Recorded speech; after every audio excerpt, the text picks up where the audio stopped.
બિલકુલ લોકસભાની ચૂંટણી પૂર્ણ થઈને આગામી જે ચૂંટણીઓ આવી રહી છે જેના ભાગરૂપે આજથી અમે 33 જિલ્લાઓ અને 8 મહાનગરપાલિકાઓમાં મિશન વિસ્તાર અંતર્ગત 52,000 બૂથ ઉપર સંગઠન મજબૂત બને એ માટે નીકળ્યા છીએ. અમારા માનનીય રાષ્ટ્રીય નેતા ગોપાલભાઈ, અમારા માનનીય પ્રદેશ મહામંત્રી મનોજ સોરઠિયાજી, કૈલાસદાનજી અને તમામ હોદ્દેદારોની ઉપસ્થિતિમાં આજે કચ્છથી અમે શરૂઆત કરી છે.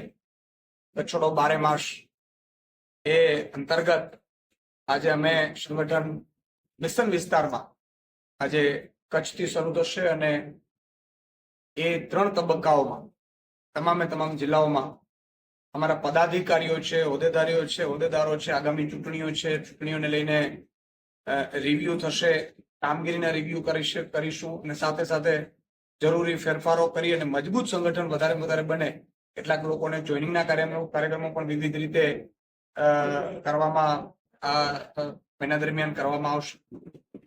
અને બીજું કે જ્યારે કચ્છમાં આવીએ છીએ ત્યારે હંમેશા પીડા એ થાય છે કે કચ્છ ખનીજથી ભરપૂર કચ્છ છે. કચ્છમાં સૌથી મોટો જિલ્લો કચ્છ વિસ્તારની દ્રષ્ટિએ, ગૌચરની દ્રષ્ટિએ, પરંતુ અહીંયા ભાજપના મળતિયાઓ કેટલાક અધિકારીઓ ઉપર દબાણ કરી અને કેટલાક મળતિયાઓએ કચ્છને લૂંટવાનું જે કામ કર્યું છે એ બહુ જ ચિંતાજનક છે. આજે કેટલાક આંકડા અમે તપાસી રહ્યા હતા. ગૌચર સૌથી વધુ કચ્છમાં છે અને સૌથી વધુ કચ્છમાં ગૌચર ઉદ્યોગપતિઓ અથવા તો ઉદ્યોગપતિઓના મળતિયાઓ તો વિવિધ કંપનીઓને ફાળવવામાં. સામાન્ય રીતે ગૌચર ફાળવી નથી શકાત, પરંતુ ભાજપના મળતિયાઓ વર્ષોથી કાંઈક એમની સત્તા આવવાની છે ખબર છે એવા વહેમમાં 30 વર્ષથી લૂંટવાનું ચાલુ રાખ્યું છે. અધિકારીઓને ધમકાવે એટલે અધિકારીઓ ગૌચરની જમીન ખરાબાની બતાવી અને જમીન આપી દે છે. વિધાનસભાના આંકડા પ્રમાણે 5 કરોડ ચોરસ મીટર જમીન ગૌચરની એ કોઈના કોઈ રીતે ઉદ્યોગપતિ અથવા તો મળતિયાઓને અથવા કંપનીઓને ગૌચરની આપવામાં આવી છે, જેમાં 1,98,00,000 ચોરસ મીટર માત્ર ને માત્ર કચ્છવાસીઓની ગૌચરની જમીનો પધરાવી દેવામાં આવી છે. અને તમે જોતા હશો હમણાં જ કાટડા ગામમાં ગૌચરની જમીનને લઈને વિવાદ, હાઈકોર્ટે કહેવું પડ્યું કે ભાઈ ઉદ્યોગપતિની દલાલી કરવાની જરૂર નથી. એવી તો કેટલી જમીનો છે.